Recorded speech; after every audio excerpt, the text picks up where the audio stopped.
Ukraine achieved the abandonment of Kherson. At least it was announced publicly. It is the only occupied regional center and the only large city under Russian control that is not in a state of ruin. The city in which Russia promised many times to stay forever. The only real trophy that propaganda could broadcast about without embarrassment. Here it is important to understand that even in the wording of the officials it is not a maneuver, not a regrouping with goodwill. It is exactly defeat and even the will of God, not natural cataclysm, not a coincidence of accidental about this as an official retreat for the first time at the beginning of the war. A retreat from the mouth of the Russian defense minister. A withdrawal from territory that is part of the Russian Federation under Russian law. This is the most significant step since February 24. As far as can be understood, there are two motives for Russia's retreat. Military and political. The military motive is to keep Kherson cut off from normal supplies when all the crossings over the Dnieper are constantly under fire from Ukrainian artillery anyway. This is so obvious that the Russian generals were even able to suggest this idea to the president. Holding the right bank is a deliberately doomed task. The Russian army must lock its most combat-ready units between the Dnieper and Ukrainian forces. From Western media publications citing intelligence sources, we know for a fact that for at least a couple of months the command has been trying to convince Putin to withdraw troops from Kherson. All this time he is being explained that a vain attempt to hold the only regional center captured since February 24 only results in the Ukrainian armed forces having completely free hands to act in any other direction. The political motive, however, is that leaving Kherson for the Ukrainian armed forces would be a serious political problem for the Russian government. After all, during the special military operation, large forces of Russian soldiers were thrown into this direction, who were dying for this land. Now they have additionally announced the mobilization for the fall period, where they officially announced the recruitment of 300,000 people. Some of them have already been sent in this direction. And now it turns out that the first soldiers died for this land. People living in Kherson accepted citizenship in the government of the Russian Federation, and then that same state has now left. But it left not for nothing, but for military and tactical reasons. It is easy to criticize, but difficult to make hard decisions. The new commander of the military operation, General Surovikin, chose the hard way to save a huge number of Russian troops and soldiers. He retreated, but retained about 20 or 30,000 men. And in addition to the soldiers there are civilians of the city of Kherson. They were taken for several weeks to the other side of the Dnieper River. On barges, boats and over the bridge. Everyone who wanted to stay with Russia moved to Russia. According to the official data it was about 50 or 70,000 people. It's a huge number of people that need to be provided with food and shelter. If the government of the Russian Federation decided to take such a step, then the consequences were calculated. That is why all those who left Kherson are beginning to receive cash benefits and certificates for apartments in Russia. Russia is big, so there is enough room for everyone. Now, after the complete withdrawal of troops from Kherson, it will be much easier to establish a line of defense for Russia. The newly arrived mobilized soldiers, which is about 300,000 people, will be able to cover all the pain points throughout the territory.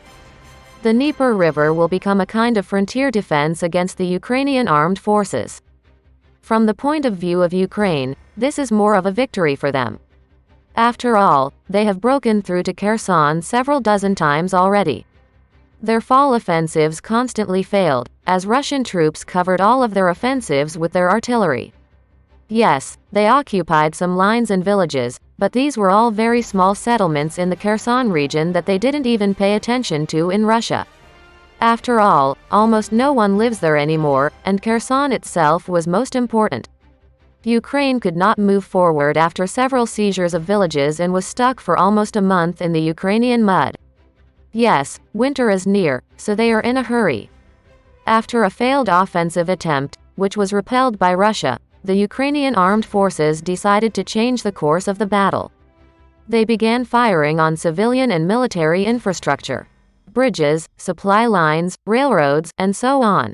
The first such major move was the strike on the Crimean Bridge.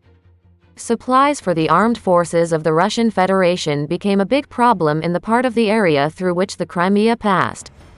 They then began shooting at the areas of the Andreev Bridge, which directly supplies all the food and weapons for Russian soldiers and civilians.